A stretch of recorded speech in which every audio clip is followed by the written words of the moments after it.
Still got a mouthful of biscuit. It's not the Yeah. right time to have hit record, is it? No. No. I'm nearly finished my sandwich, so I'm okay. But, I don't know what you were thinking. I don't know. I was thinking I want to hear some music, so I just hit record. Hello. Hello. I can speak, so I'll carry this if you want. Thank you. So, we had a show about animals. Sorry. This show's about albums. My God, I'm slowly mentally declining. Animals last time, wasn't it? Yeah. And now this time we are going for Album closers. yes. So last tracks that have appeared on albums. So how do you close an album? Well, these are 8 suggestions of how you might go about it and how people have gone about it. I mean, the obvious ways: go out with a bang, loud, abrasive, just summing everything up and be like, bam, there you go, done. Yeah, that's us. This is who we are. Boom. Or you can Headshot. drift out quietly, just fade out. Yeah. Gently and just lull them slowly away. tiptoe away from. Yeah. Is there a right Everything. answer to how to close an album? No, I mean, yeah, if it sounds good, then yeah, why not? Go with it. You know, that's how simple my head works. I think that's fine. I think that there's a right way for each album. Like, if you've had an album that is an absolute wall of noise and sound for the whole hour of its runtime, and then ends on a quiet number, that is very effective. Fair enough, okay. Likewise, if you have a really, really nice acoustic album, something really, really gentle like John Denver, Country yes. Roads and, West Virginia, all that stuff, and then just end on a screamo track. That'd be pretty amazing. Yeah, He never did that as far as I'm aware. no. Although I do want to now hear an album where Country Roads Take Me Home is the penultimate song, and then the final track is You Suffer by Napalm Death. Oh! This is a compilation we need to put together. Yeah. So, It's me first, isn't it? you get to choose first this time, yeah. Well, this was a bit more complicated, wasn't it? Because I had to bring a USB or my phone. I brought my phone with this song on it because it's not on Spotify. It is on YouTube, but there's like crowd noises with it. So this is the actual studio version. So yeah, I thought I wanted to bring this. We like some obscure finds on this show. Yeah, so this is one of those bands that is so obscure that it's hard to find info online about them. There is stuff on Discogs, which is a website which is good for especially obscure artists. Discogs is very useful. They do miss stuff off there occasionally. I think because it's made by user generated, a bit like Wikipedia kind of thing. I'm on there. You are? Yeah, my discography's on there. Oh, Although, brilliant. nobody's updated it. Brilliant. Well, now's your time. Yeah, it's kind of up to me, no? Come on, I must have one fan. Yeah. So now this band, this album of theirs, they did one album. They're one of those obscure bands. They did one album, and then a couple of years later, one EP. So they started under the name I, just the letter I, as the name, and then when they did the EP, they changed their name to We Are I, is my understanding, for legal reasons. That's how I understand it. I mean, that's got to be easier for finding stuff by them as well, because I wasn't sure if this is the one you meant that I couldn't find on our playlist. So I started looking for it, and I put I in. There's lots of songs that have the word I in their title. Dude, honestly, trying to find this album. So the album's called Off the Hook, the album's called, and then the EP later, We Are I, is just self-titled. But it's so hard finding this on iTunes or Amazon Music in a way, because I was convinced for ages that, because I bought the EP first on CD, then found out that they actually did a studio album. So I imagine on CD that's really rare now, because it's not on eBay or Amazon on CD. And then I was convinced that it wasn't on Amazon Music, iTunes, or Spotify. It's not on Spotify either. So I was just convinced, oh, well, when am I ever going to get it? I don't know. But I eventually found out from, I think, some links someone put on Reddit to links to it on iTunes or something. And I was like, oh my God, it was like, finding the... You found the Holy Grail. The Holy Grail. I nearly said the Lost Ark, but I was trying to think of the Holy Grail. It's on the same lines, yeah. You still need to be an archaeologist.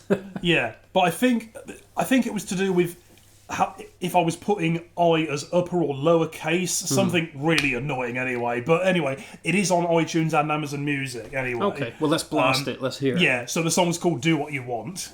It's a closer. Don't get down and do what you want, be what you want, think what you want. Don't give up, do what you want, be what you want, think what you want. Do what you want. Okay. I never said, did I? They're a heavy rock, almost metal band in a way. Yeah, kind of hard rock, kind of metal. The vocalist of this band is very good as well.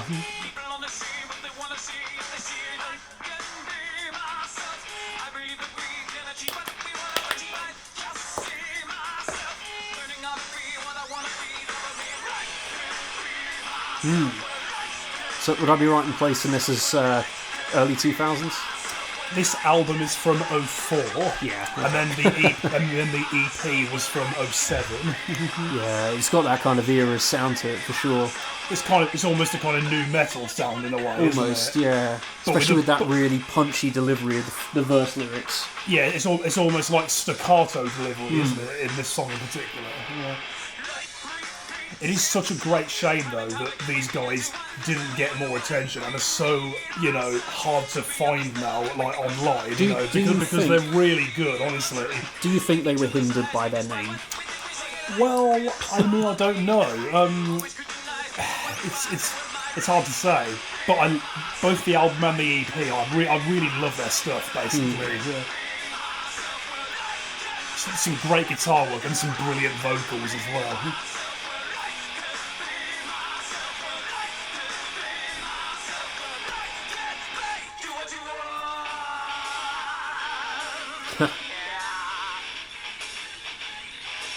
That's pretty good. I think all we're missing is some turntable action for the period of time.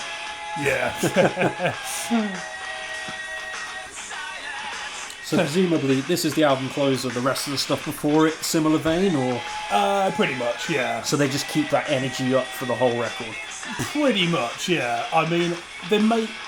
I can't remember how it all goes now, but there may be one or two that have a bit more of an acoustic element to them. Okay. I know on the EP, the first track on the EP, which is called One Choice, which is very good as well, that has some acoustic guitar in it at the beginning, so that starts like slow and then gets a bit heavier later. But yeah.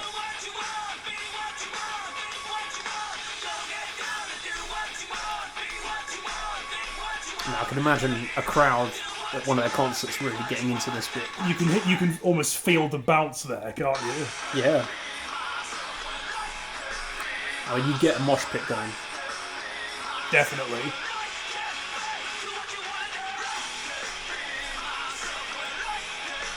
I love that guitar though, it sounds great.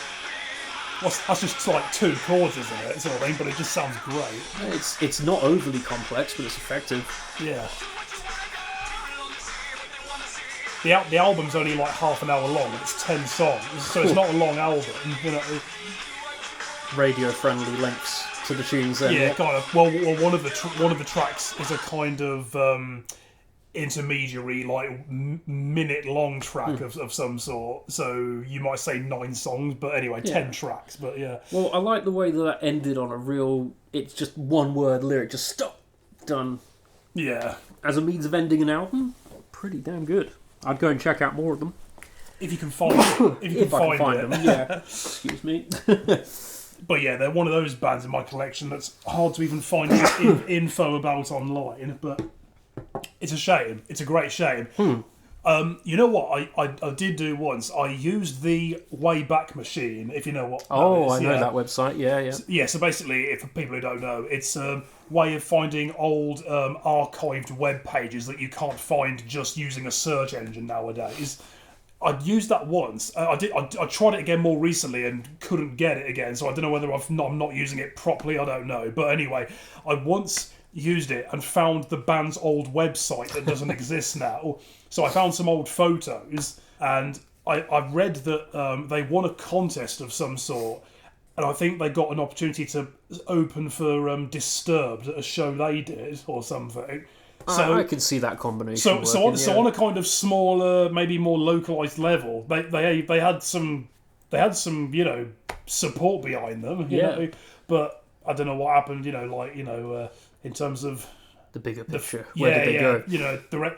What the rest of their fate involved. But the album's called Off the Hook and the EP's called We Are I. So definitely check them out. If you like new metal, definitely check it out. I think I'm thinking of the right website, but the Wayback Machine had this thing where you could search for old radio recordings as well. So oh really? Oh wow! I think it's that one. Definitely the Internet Archive. You can do it. Yeah. But I think the Wayback Machine and the Internet Archive have a crossover thing. And I remember this thing was doing at uni. We were trying to find a soundtrack for a play that my housemate was writing. And one of the things we found was a song that was called The Twinkie Insanity. And it was this really... so Twinkie is in the American Candy. Oh, okay, right. And it was just this really upbeat country number about somebody going to jail because he'd eaten too many Twinkies. It was bizarre. Yeah. If you just use those words, it sounds very, inappropriate. Dark. Yeah. Well, yeah, I think as a way of closing an album, I had it very good. That seemed like a good way of ending it. I will look for more opportunities to bring their music to this show because they seriously deserve the attention. And like I said, that album, just searching for it is hard work, just because of the name of the artist or whatever. They definitely made it hard for themselves by the seams of it. Yeah. But I'll definitely check them out on the strength of that song. Now, the next band we got is a bit more well known. Kings of Leon. Ah, yes. Oh, okay. So they've been on call, they've been on fire, they've had lots of stuff happen to them in their career. They've used people. They have. But their latest... They've explored people's chambers. That sounds disgusting, but yeah. Okay. Molly's. Yeah, exactly, yeah. This last album they did, though... I've not listened to anything on this album yet. I don't own it yet. Absolutely loved this most recent album, Can We Please Have Fun? Yeah, I do know they have an unwritten rule of having 5-syllable album titles. When you first told me about that, I was like, no, it can't be. And then I looked up all their album titles, and sure enough, 5 syllables in every single one. Was it disappointment you felt when you found that out? I just thought it was bizarre. Like, what kind of a rule is that? But they're all memorable titles as well. So they're obviously doing something right. Can they end an album well, though? Well, I imagine they can do, yeah. I certainly think they can. Can We Please Have Fun is an incredible album beginning to end, and the final song, I think, is the perfect way they ended it. Okay, great. So this is a song that is called Seen. It's seen and heard.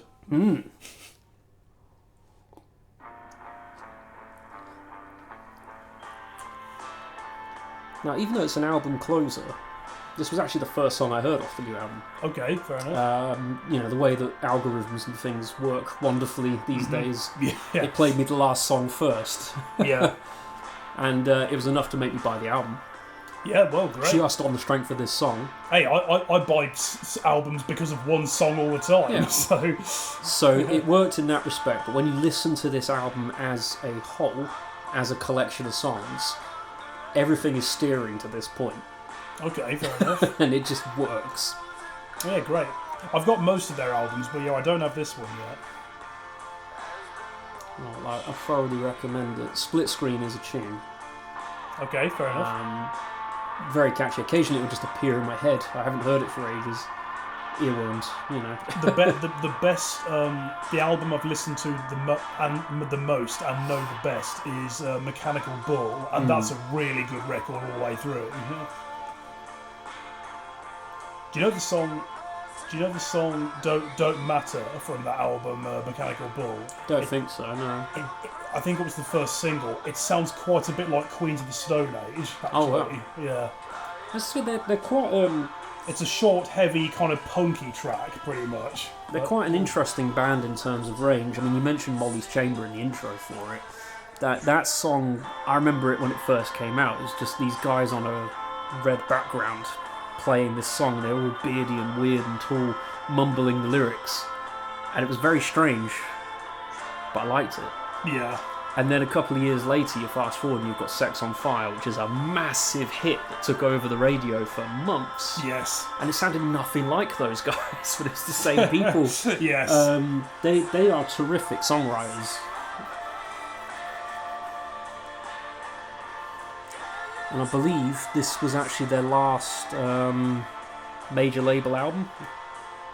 I read something recently that they've gone off on their own, doing something independent now. Fair enough. Now that can either be brilliant news for a band or the kiss of death. Yeah. When bands go independent, they have to figure out how to do everything themselves. Sure. Sometimes that takes away from the music, but then also they've lost that leash that they're on. So sometimes it's brilliant for the music because they've got complete artistic freedom. Yeah, yes. So for some it works, for some it doesn't. I hope Kings of Leon carry on doing the Fair wonderful enough. stuff they're doing. That sounded good, though. I like that. I Yeah. still haven't finished yet. Oh, sorry. False ending. Oh, they tease. Something else people might not know, all the band members have the same surname. Yeah, which is Followill. Yeah. 3 of them are brothers and the other one's their cousin. Yeah, and they're named after their grandfather, Leon Followill.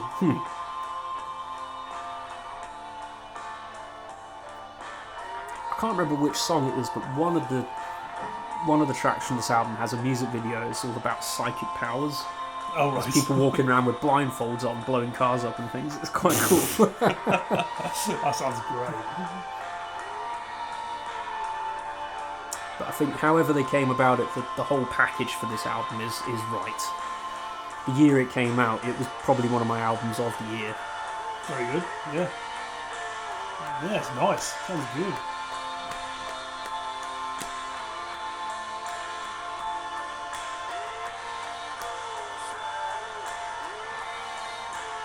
It almost just sounds like the band's just drifting out of recording their album. Pretty much, yeah.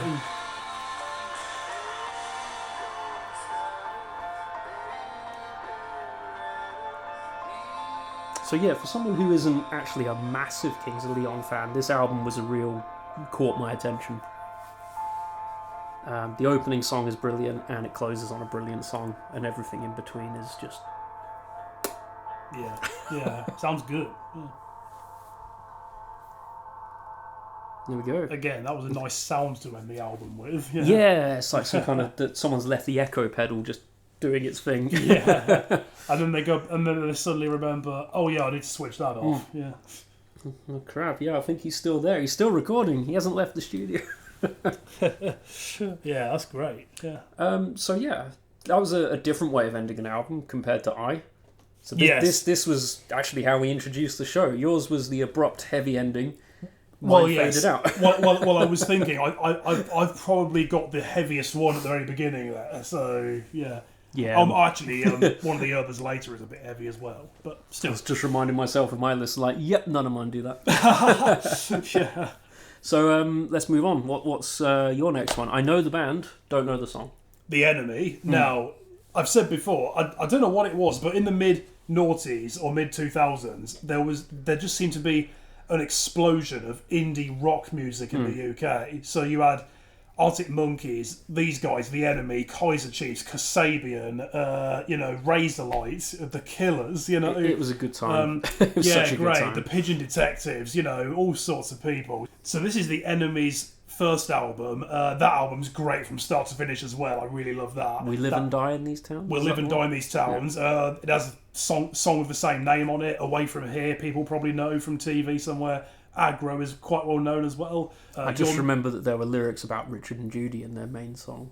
That's Away From Here you're Yeah. thinking of. Yeah, that is such a good song. That's a proper jumpy up and down song. But this is how they close the album, and this is a beautiful piano-laden track. Basically, it's not completely stripped down of everything that came before it on the record, but it's a beautiful way to close an album.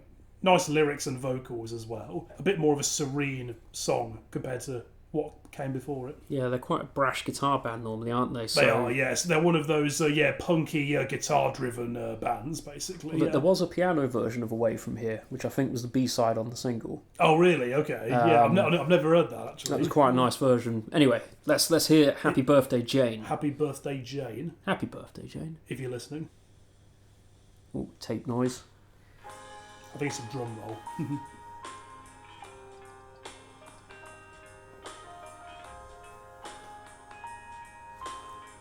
Yeah, this doesn't sound like anything else that I've heard. No. Good morning, Jane. Happy birthday once again. That was the other thing about music from that time period as well. People weren't faking their accents.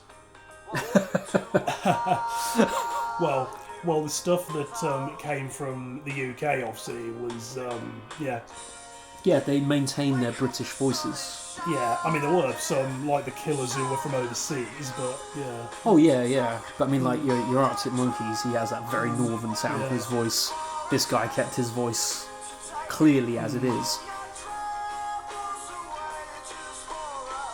There's always that tendency for indie bands to adopt an American accent for some reason. Well, I think it's because when like English people sing, because of the sounds they tend to accentuate, it makes them sound American. I guess, yeah. That's the thing I've read about.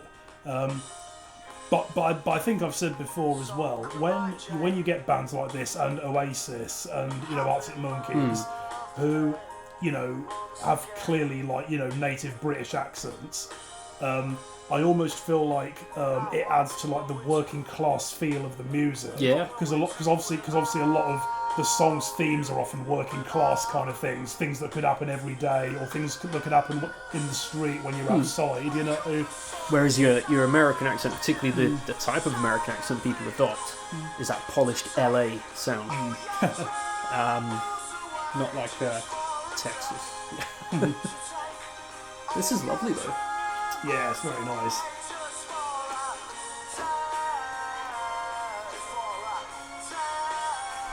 Actually, something cool I found out, I don't know whether it's this year, they reunited the other year, and I don't know whether it's this year they're releasing a new record. Yeah, they played in Northampton.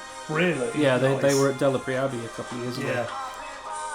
A close mate of mine said he actually met these guys once and said they're really nice guys. That's always nice when you get stories like that. Yeah. Where you get some people that have made it and have just become douchebags. Yeah. So it's nice that these are good lads. Well, they're a three-piece as well, aren't they? Yeah. Yeah.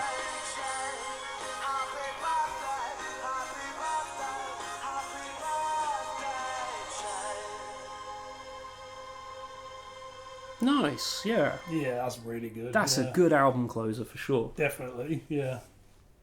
It's hard to know what else to say about it, to be fair. I mean, it's great, yeah. It's a bit of a shift from the rest of the album, although they do have a pretty well-known one or two tracks before that called This Song, which is a bit more gentle. It's not like piano-led, but it is a bit more gentle. The punky stuff that comes before it. Beautiful song to close the album. Underrated in terms of their music, For sure. I think.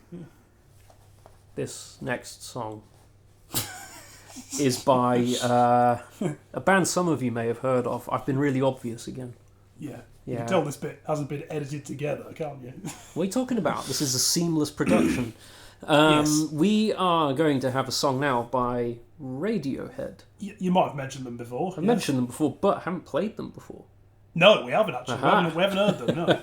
We've talked about them, we've played the side project, but not actually Radiohead. What's the side project again, sorry? The Smile. Oh, right, okay. So we sort of, we had Radiohead light. Now we got full fat. Right, full Okay. fat. So the song we're going for, it ends what is often considered one of the best albums of all time. It's very highly regarded, yes. Yeah. OK Computer. Now, OK Computer is an excellent album, but for me, shocker, it's not a no-skip album. There is a track I skip on it every time. Fair enough. So- I've not actually listened to I do have the album, I think. Actually, do I? That's a good question. I'll lend you it. What's the what's the song that you skip? Fitter Happier. Oh, fitter, happier, That one. more productive. It's good, but I kind of over the gimmick Yeah. after the first couple of lines. So that's the only song I skip on it. Otherwise, solid 10 out of 10 album. But what does work particularly well is the closing track, The Tourist. Now, amongst their back catalogue, it's maybe not so highly praised as a song. It could be forgettable for some people, I suppose. But I love this tune. The lyrics in it are quite moving. It's got this very strange swaying time signature. And the way that Tom York belts out the chorus is great, and there's a guitar solo in it that's pretty awesome. That could be an idea for a theme, couldn't it? Tourism or travel. Yeah, we could do. Yeah. Have you heard of... We were talking about 2000s indie music a second ago. Uh-huh. Have you heard of a band called Athlete? Yeah. Yeah. I don't know if you're a fan. Wires coming out, Yeah, yeah. going Yeah. in. I like that song. Oh, is that sarcasm or... I love that song. That doesn't help me. Yes, it was maybe a touch of sarcasm. I hate that song. But they have an album called Tourist as well. That's just what I thought of. Yeah, they did actually have some good songs. It's just, unfortunately, Wires was their hit. I hate that song. I like You Got the Style. That's pretty That was good. a good song. El Salvador is good as well. Yeah. Couple of other things. Anyway, yeah. Tourism, a future subject. The Tourist, yes. This is The Tourist. The Tourist. The definitive yeah. There's one. only one of them. The OG.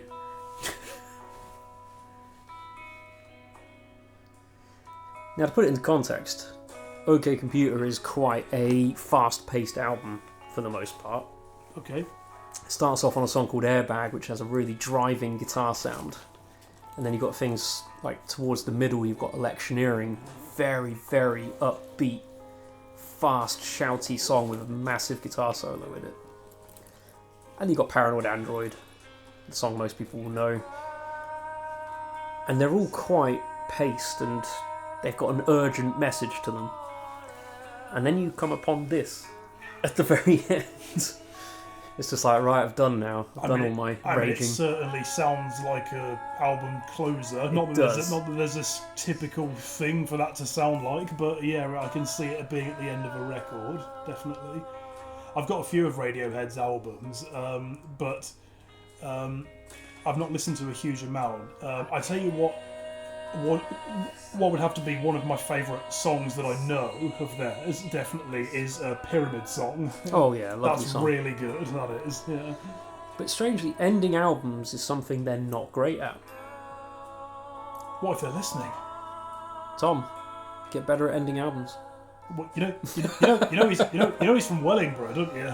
Yeah, but you know he's a rich rock star now. He's not going back to Wellingborough. Maybe not. To be fair, have you seen the place recently? Ending albums isn't actually a Radiohead strong point, in my opinion. Okay. This one is perfect. This is a fantastic ending.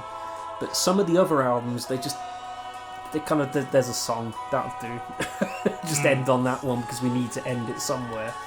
This and Amnesiac have the best closing songs.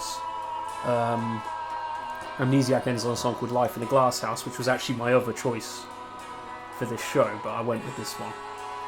For some reason, Life in a Glass House comes at the end of a really electronic, glitchy album, but ends on a jazz number. I think your CD's just scratched. No, it's very bouncy and glitchy and just weird. But then it ends on a jazz song with a full trumpet section and everything. And it doesn't sound out of place. In fact, it sounds perfect. Just like this one does. But some of their other ones, like Videotape on In Rainbows, it's a good song, but it doesn't really end an album. It just kind of, it's just there. And that's not helped by the fact they put a second CD out that accompanies it. And the ending of that one isn't very good either. It's a nice sounding thing, though.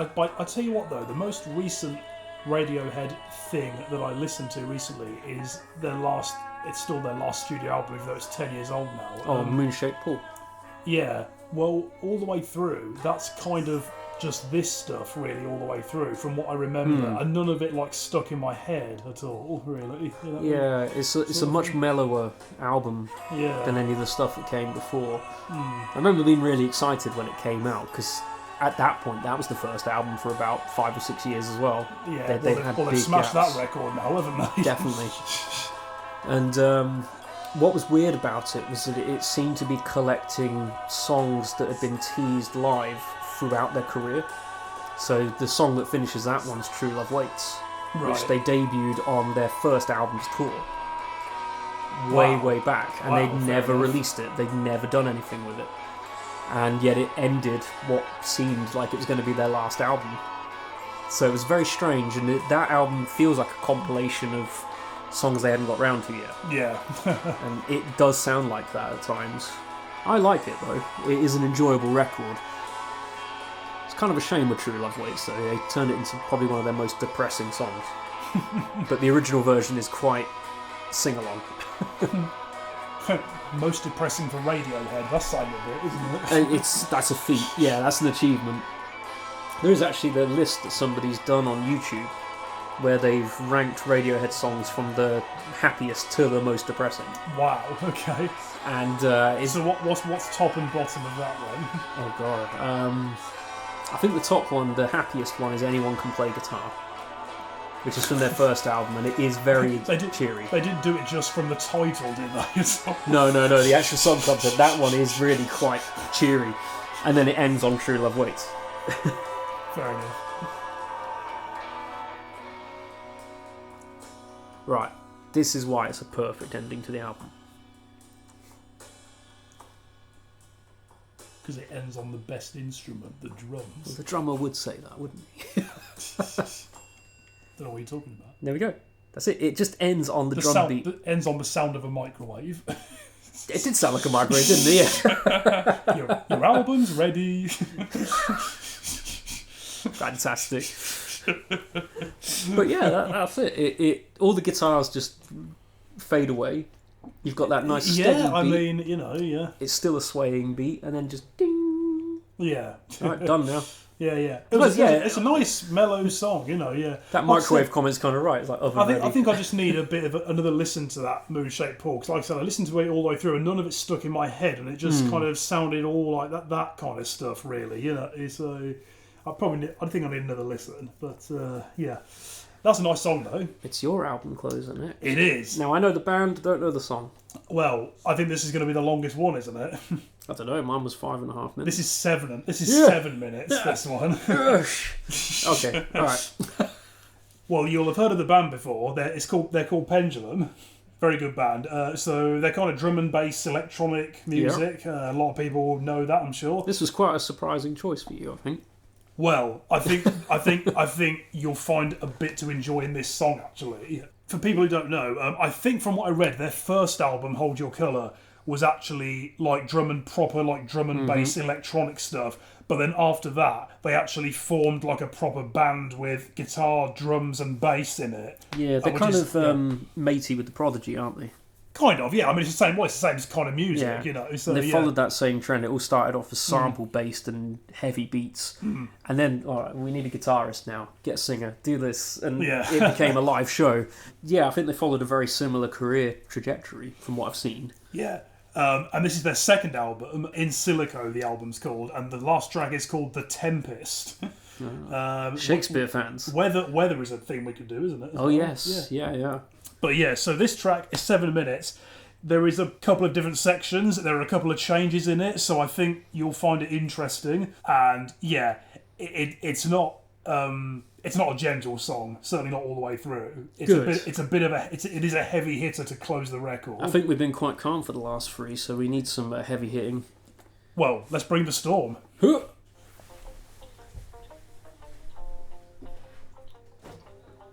Just grabbing a milkshake. Yeah. All right, Khalees, calm down. Right, so far, not very Pendulum. Yeah. Well, give it time. When I say give it time, I mean about maybe a minute and a half. Oh, that long.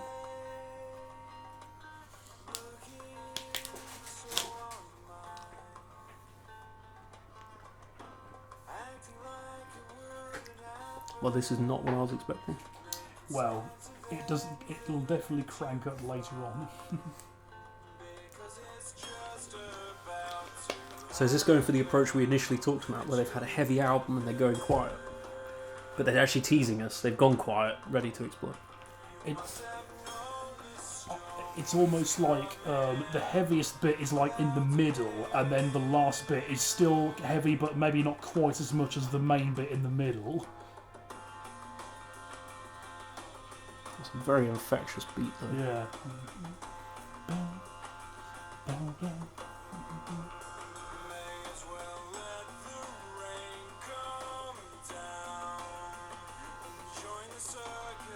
I almost think Rob Swire's vocals are quite underrated in a way, in terms of the atmosphere, especially here. This is definitely one of those bands that I've shied away from because I just assumed they were a dance outfit and that was it. There's a lot more to them than that. Yeah. Again, you'll be listening to guitars, drums, and bass. Okay, yeah. This is just an out-and-out rock song, isn't it?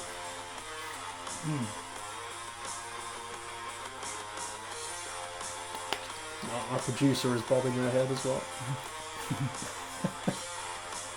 Yeah, Chris has a girlfriend, in case you didn't know.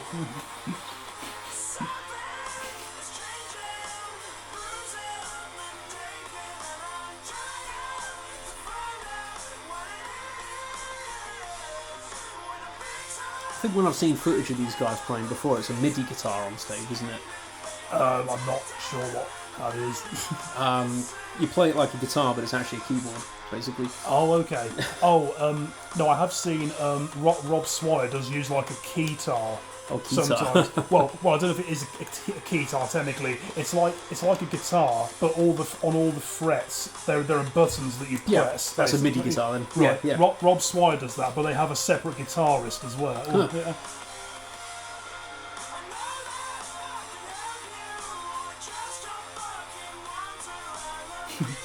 Alright.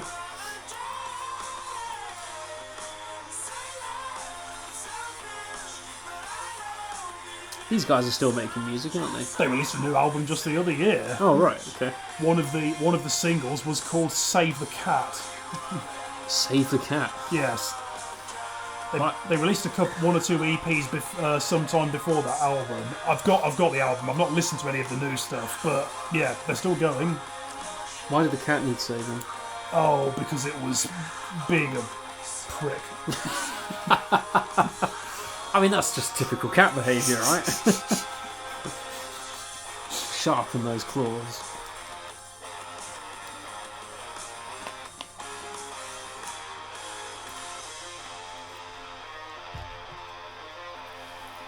It's only just clicked in my head. The tempo of this song is actually slower than a lot of Pendulum's work. Yeah.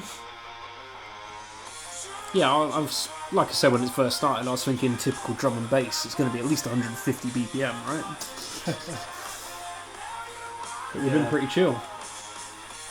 You might say drum and bass, or you might say electronic rock.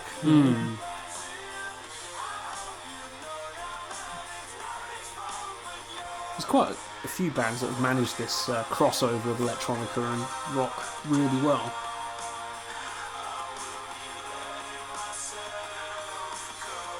We had 9 Inch Nails on the last show, didn't we? We did. Classic example of it. Yeah, very good. I know you're into Tool.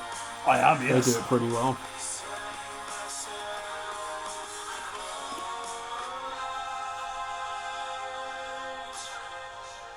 Oh, nice. Bit of vocoder. To be fair, just this bit for a few more seconds would be a nice close, wouldn't it? But there's still more to go. It's like an outtake from the Blade Runner soundtrack. Almost sounds a bit Sega, doesn't it?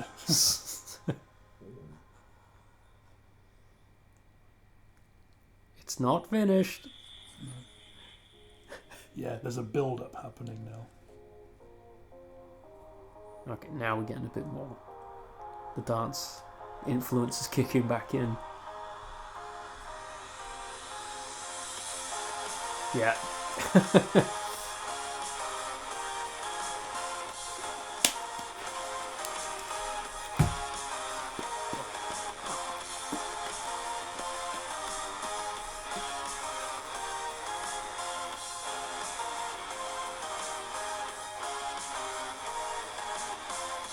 Does all of their artwork have some sort of variation on this labyrinth maze that's going on?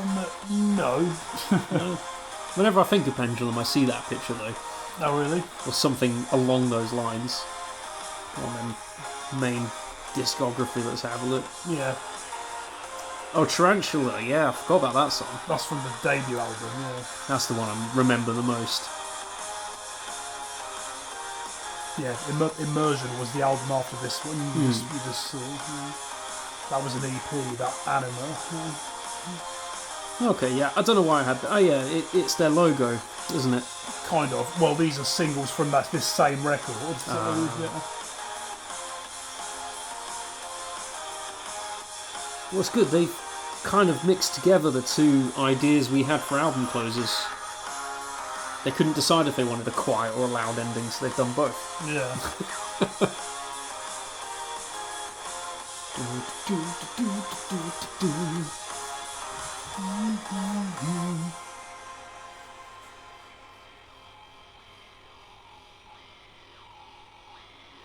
That is a nice sound.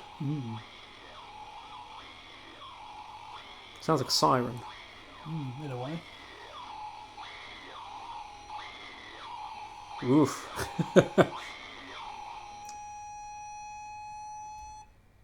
Well, that was lovely. That's why the cat needed saving. Yeah, maybe that was the cat sampled at the end. Yeah, maybe. It's like a meow, but extended and distorted. And... You mentioned Tool on their album Lateralis. There's a song called Mantra, which is about a minute or so long, and it's just slowed down, drawn out sounds of Maynard James Keenan massaging his cat. And it sounds really sort of creepy, you know. I can imagine, yeah. Yeah. I mean, cats can be a bit odd anyway. I'm not a massive fan of cats, but sometimes I go around friends' houses and they have cats. They're always attracted to me for some reason. They jump up at me and they sit there, and then they'll tell me that, oh, that cat never normally goes to anybody. It's like, I didn't ask it to, and I didn't want it to either. It's just sat on me. Gravitated towards the non-owners, perhaps. Maybe, I don't know. Like, I mean, you know, Chris, he has a cat that's called Pikachu. Of course he does. Is it called No, it's called Pokemon, sorry. I knew it was a Pokemon reference. It's actually just called Pokemon. And he told me before I went into his house, like, it's the least personable cat you'll ever meet. It won't go near you, it won't do anything. I sat there watching TV with him, just jumps up on my lap and falls asleep. I'm like, I'm stuck now. Cats just don't leave me alone. It's weird.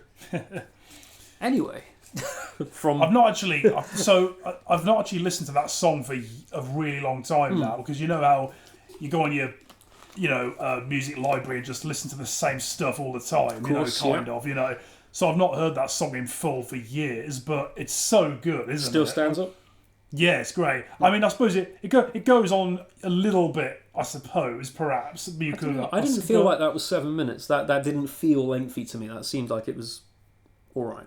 I mean, I do love the more subtle elements, like the point where the build-up section starts really quiet sounds great, you know, and then that bit at the beginning where it almost has a kind of like jungle beat that almost sounds like, you know, bongos, that kind of stuff. That sounds great. And almost kind of oriental sound going on at the start, which was quite nice. Interesting way of closing a record anyway, because there are a lot of songs before that are more energetic and faster, so...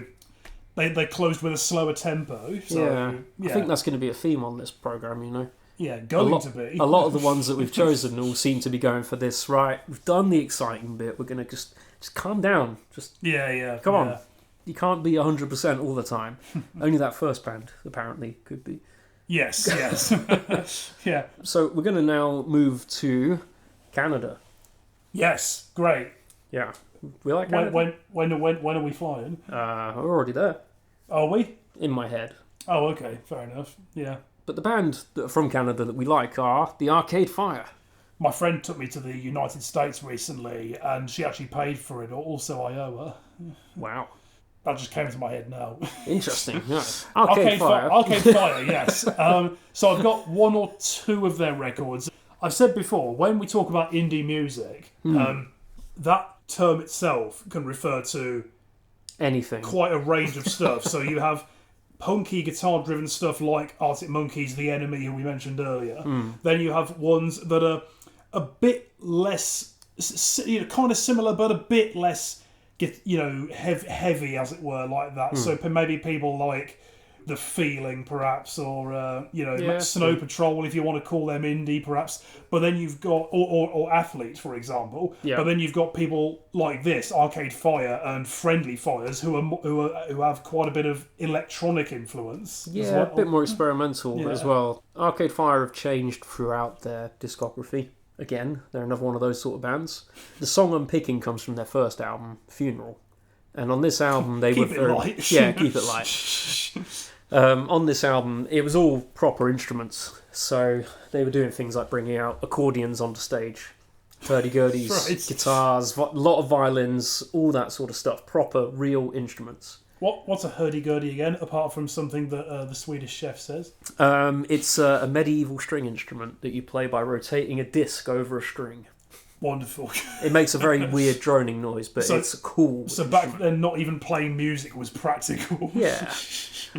So this is from that album, but later on in their career, yeah, they would start to lean into more electronic elements. They had an album called Everything Now, which is basically just disco. Disco? I don't Okay. like that album. I stuff. don't dislike disco at all. But No, I mean, it had moments, but as an album, it wasn't great. But they've played with these elements throughout the career, but this first album was where, it all began, and they really struck something with this. It had a sound like nobody else at the time, and then everyone started sounding like them afterwards. But the ending track, it comes again after a lot of really guitar-driven songs. They're quite a crowd-pleasing band in terms of there's lots of chanting choruses. Woes are... you can all sing along with them and jump around in a big crowd and feel like you're all one person. This song doesn't do that. from the very little I know of Arcade Fire, I wouldn't have expected that personally. But I thought they were a bit more easygoing. But maybe that's just maybe they kind of just turned into that a bit later on. Their perhaps. shows were always quite wild. Okay, fair enough. Yeah. My earliest memory of seeing them on music TV was they had a single called Leica, Okay. and the video for it wasn't a music video, it was a live performance that they did. And for some of the percussion, a couple of the band members are wearing crash helmets, and they're bashing each other's crash helmets with drumsticks. Right. Just to give you an idea what it looked like. Anyway, this is the end of the album, so we've had all those kind of anthemic, crowd cheering along kind of songs. We're naturally going to go for a lull and a calm down. This is called In the Backseat. Okay. Was that the end of that Pendulum track? That was we the end of heard? the Pendulum track, yeah. For a moment, I thought, did Arcade Fire really start their song the same way that Pendulum ended the last one? That would have been weird. Yeah. But no, we've got this nice orchestral sort of arrangement going on. But every member of the band plays every instrument, and during the course of a gig they'd all swap round. Oh, nice. I think I heard something about Dream Theater doing that for some shows. I can but, imagine, yeah. Quite different to Arcade Fire, of course. Very operatic. Mm.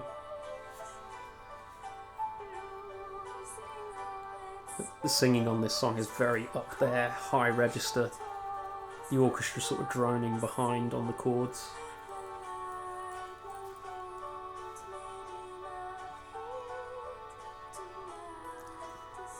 And again, in the context of the album, it's just a peaceful conclusion. It does finish the story that's being told over the songs.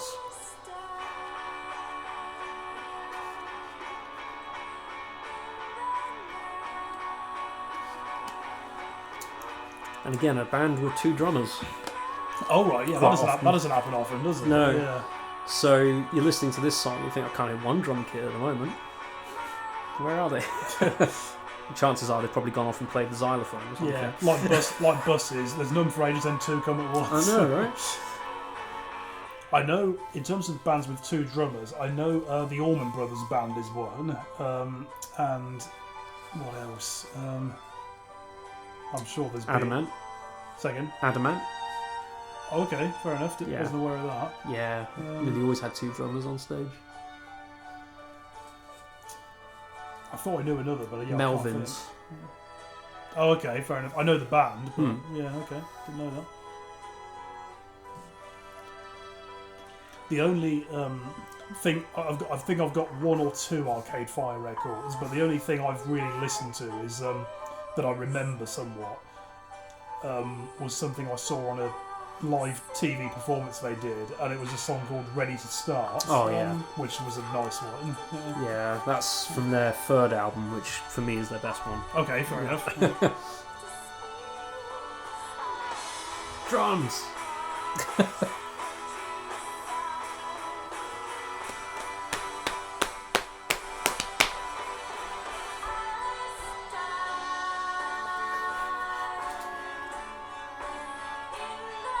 Again, the drums came in, and as soon as they arrived, they're gone again. Yeah. That's what I love about this song, is it's kind of a bit unpredictable.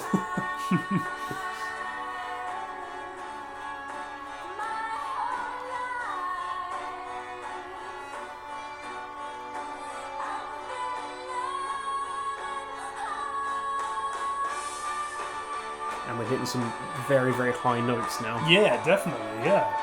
This isn't the highest one yet. Oh, wow.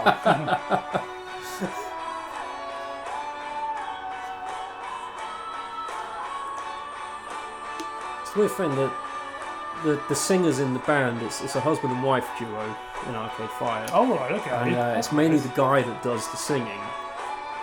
But on nearly all of their albums, any of the songs that she sings tend to be my favourite ones. Fair enough. And when you watch live performances as well, she's the powerhouse, the energy in the band. Okay, fair enough. And it's just, she feels criminally underused on a lot of the records. Okay.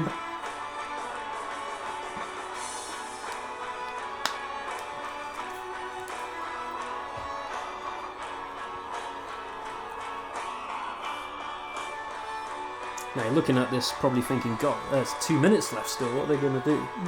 And we're probably not going to let it play right to the end. What it's doing is instruments are gradually one by one dropping out. Oh, okay, right. That's an interesting idea. And I think it's kind of like what happened on the Radiohead song where it just ended up as drums on its own. Yeah, yeah. So with this one, we've lost some of the high-end instruments. I think the accordion's gone already. We've lost the guitar now. Well, one of them anyway. You can hear everything fading down. Yeah, you can, yeah. It's like a conductor in front of the orchestra. It's like, no, you shut up. Yeah, You shut up. Yeah. That's it, you guys. And that's how the album ends. But this bit here, so we'll probably just let it run and stop towards the end. It gets to a point where it's just a double bass. Oh, okay. Plucking the notes on its own, but so quietly you can barely hear it. And that's why that's on this list. Because I don't think I've heard another album where it fades out so dramatically. Like, even listening to this now, Yeah. barely there.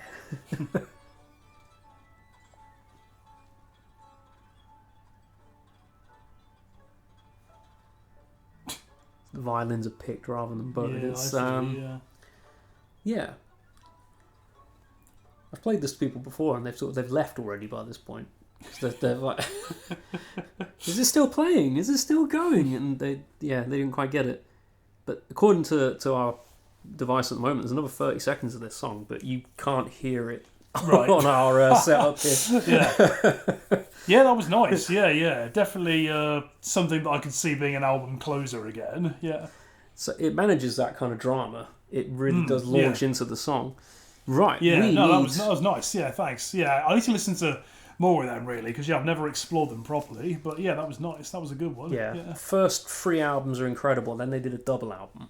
And that one feels like they probably could have made it a single album. That might be the one I've got, actually. That Yeah. one. It's, again, good moments. It doesn't need to be that long. Yeah. For me. Yeah. And then the albums after that, very, very hit and miss. Fair enough. Okay. So, yeah.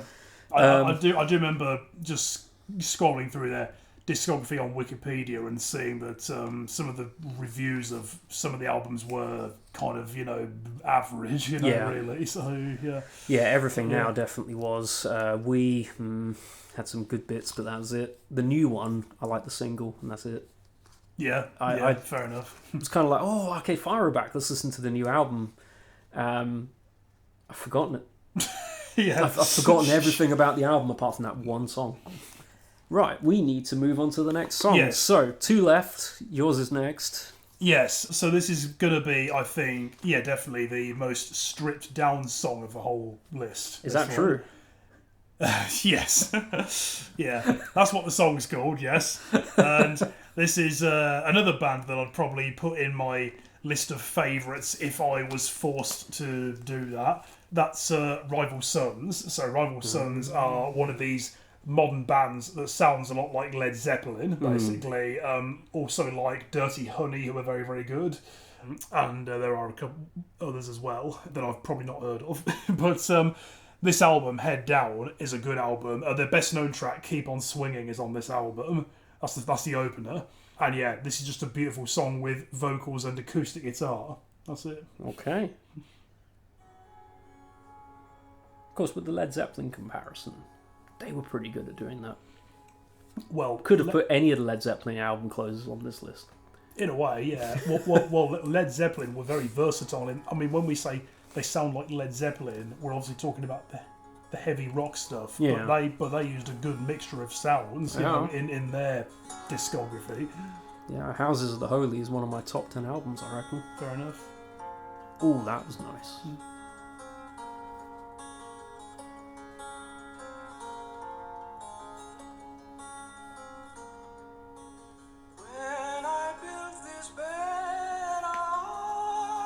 Yeah, I don't know this band, actually. Oh, mate, I've got to bring them more to these lists, definitely, because they're so good. I realised when I was talking about this earlier, and I was like, oh yeah, I was talking about Rival Sons the other day. I wasn't. I was talking about Rival Schools. Ah, yes, them I've heard of. Yeah, these sound nothing like them. Yeah, I think Rival Schools have had less success than these have, probably. Yeah, Jay Buchanan's a brilliant singer. I was just looking at his name. We research our shows. Yes.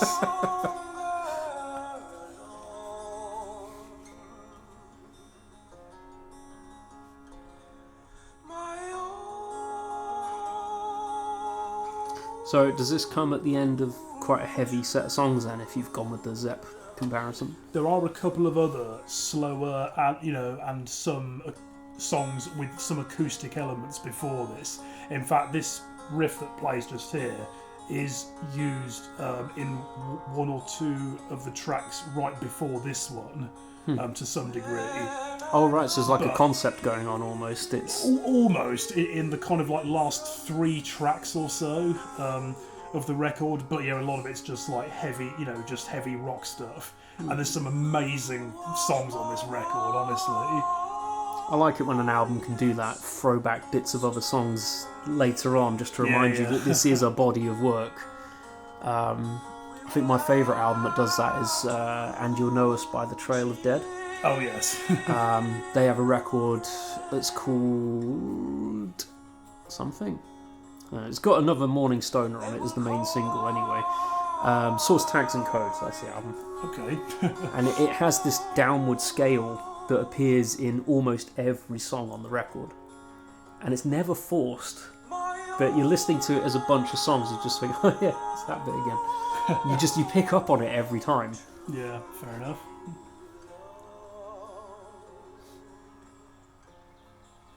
I think you've won the award for most chilled finish. Yeah. Unless it explodes in a minute. It doesn't. No, Okay. there's no explosion. It's like this the whole way through. And that is fine by me. This is lovely. So when were these guys around? Well, I just saw they formed in 2009, and this album is from 2013 probably. Okay. This one, yeah, We're listening to the 10th anniversary edition of it, apparently. yeah, but yeah, so many great songs by these guys. A couple of the records I need to listen to more because I don't know them that incredibly well, but. Yeah, very, very good. If you like Led Zeppelin or classic rock, listen to these guys more, because they deserve your attention, definitely.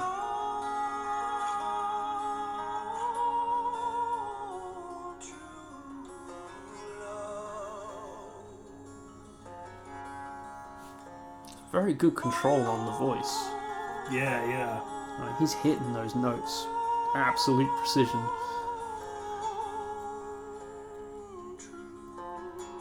It's quite unique actually, this particular song, because you hear a kind of tremor in the vocals, which you don't really hear on their others very often. Not that I remember or that I'm aware of. Well, But, yeah. the song is so bare. There's nowhere to hide that sort of thing. Like I said, just completely stripped down. Yeah, and it adds a kind of vulnerability to the vocal, which is quite nice. Yeah, it's good. Yeah, which makes sense because obviously lyrically it's about a kind of relationship you can't do nothing without, pretty much, in a way. Should we crank it up again? Well, no. No, okay. Like I hinted at earlier, none of these are the let's blow your eardrums out finishers to albums. No, fair We've enough. gone gentle again, and I think this is a fitting way to end the episode, as the song is a fitting way to end the album it's from. Yeah, very good. Okay. Echo and the Bunnymen. Yeah, I have this album.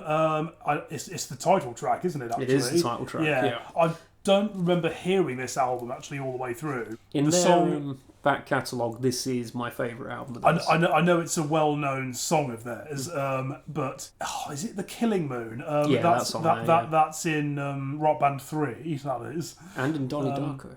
the Oh, is film. it? Okay, fair enough. Yeah. It's probably their most well-known song, and when this album came out, it's quite funny that it was accompanied by a really punk attitude, very much like this is the greatest album in the world, to the point that they had billboard posters made up that said the greatest album in the world with no backing to it whatsoever. Very, very punk, in-your-face attitude. Is it a punk album? Well, they're not a punk band, are Not they? at all. They're post-punk, aren't they? So, Yeah, you know, and I think that term only really belongs on their first album. Everything after that, it's quite mellow. yeah. I mean, you could almost say it goes into alternative rock as well. Thing I remember best that I've listened to in terms of albums is their first album, which I have listened to all the way through more than once. That is a really good record. It's only half an hour long, I think, pretty much. That is a good record, though, that is. That's good from start to finish. I've got quite a few of theirs, though. Oh, yeah, we were saying, weren't we? Was it the first time we met to do one of these recordings? And we spoke about how there was an album done under the Echo and the Bunnymen name some years ago. Yeah. Was it in the 90s? Yeah. Where... The singer's not on it. Is that right? Yeah. Yeah. I couldn't remember exactly. I thought it was something like that. Yeah. And the reviews of it were crap. It's a terrible album. Yeah. What's it called? Do you remember? It's like Reverberation or something like that. I'll have a look. Yeah, I think if I remember rightly, it's only the guitarist left of the band, I think. Fair enough. But it's not a good album. Anyway, this one was a good album. Ocean Rain is completely full of orchestras, so it's a very, very strings-heavy album. The lyrics are insane. And then this is the closing song, the title track, which starts very quietly. Can you hear it yet? Now I can. They did an album called Reverberation. Yeah, that's the one.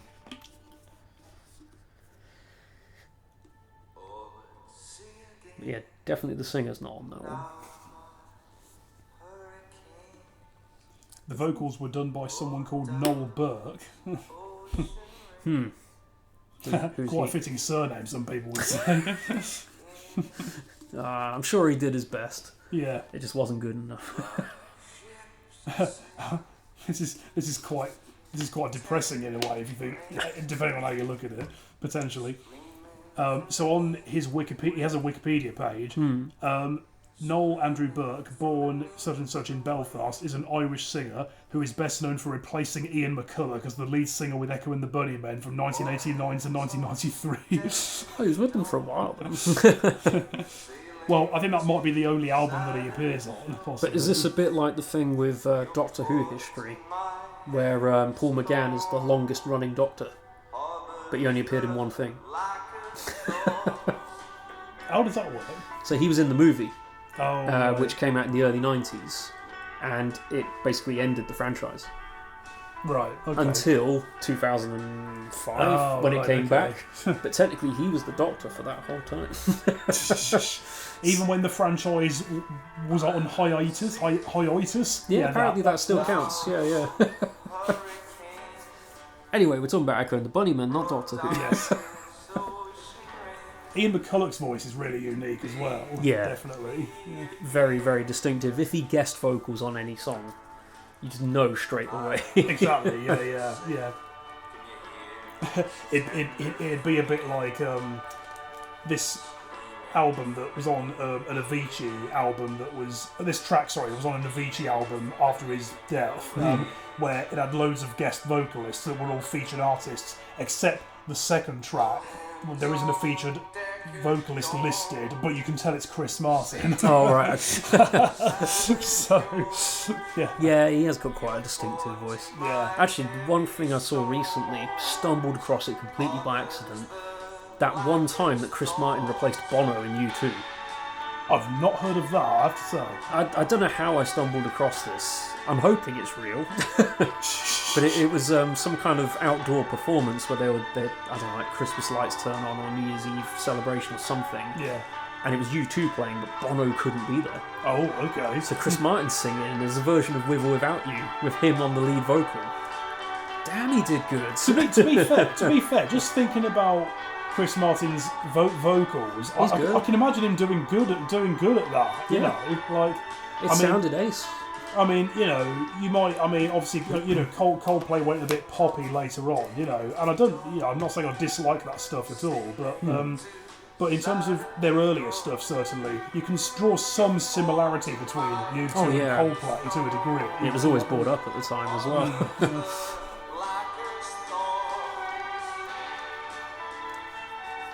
These guys were at the Dergate some time ago as well. Yeah, they'd actually re-recorded this album. Oh, really? Okay. Yeah. You know what? Something else that's introduced me to a lot of great artists and songs is the 100 Hits series of compilations, which I've got a couple of. Well, compilations in general. I used to buy those quite a bit, you know, but I stopped because I went into studio albums, obviously, you know. And there's a couple of tracks from Echo and the Bunnymen on that this compilation, 100 Hits Rock Anthems, it's called. And the first song of theirs I ever heard, the first time I'd ever heard of the band was when I saw them on this album, and it was their song Lips Like Sugar. Oh, yeah. One of their later songs. That was good, yeah. It's from their self-titled album. Yeah. But also, on one of the other discs is their cover of People Are Strange, the Doors song. Oh, yeah. It's on the soundtrack to Lost Boys. Oh, right, yeah. I think this is a fitting end. It gets very orchestral swell. His voice is booming. Yeah, it's nice. Good song. The guitaring is actually really simple on it as well, which I think adds to it.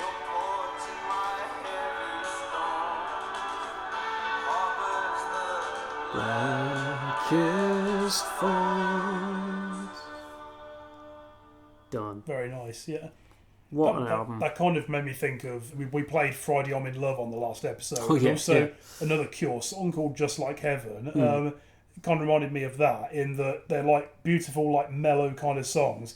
But then when they finish quite suddenly at the end with like a musical... The music just like stops, you know, like... Yeah, I guess it did. I didn't really notice that before. Not like sharply, but it does like, you know, sort of stop at, you know, kind of there it is, you know, and there's vocals at that point. It stops as well, you know. So it's not like the vocals stop a bit before the music does. It just, you know, it all stops together, you know. Collective stoppage.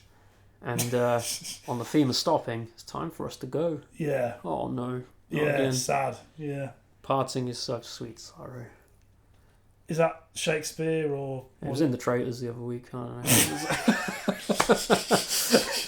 Anyway, that is the end of our album closers episode. We don't know what we're talking about. We've closed it. We closed it. We closed it. It's shut. We've shut up shop. Well, for a bit. Yeah, for at least another week or so. And then we're going to talk about some other stuff. Yeah, we'll have to decide. I don't know. You know? Yeah, we're very unprepared. I came up with my songs for today. Yeah. I did mine a while ago. I mean, I could have spent ages, but I didn't spend too long because I could have spent forever choosing. Yeah. You know, You're the organised one in this outfit. Yeah, I just show up. Yeah, you show up as in I show up to your flat with where you have all the recording equipment and the laptop and everything else. But is any of it ready when you arrive? No. Well, And on that note, we bid you adieu. adieu. Adieu. Yeah, adios. Auf Wiedersehen, good night. Auf Wiedersehen, pets.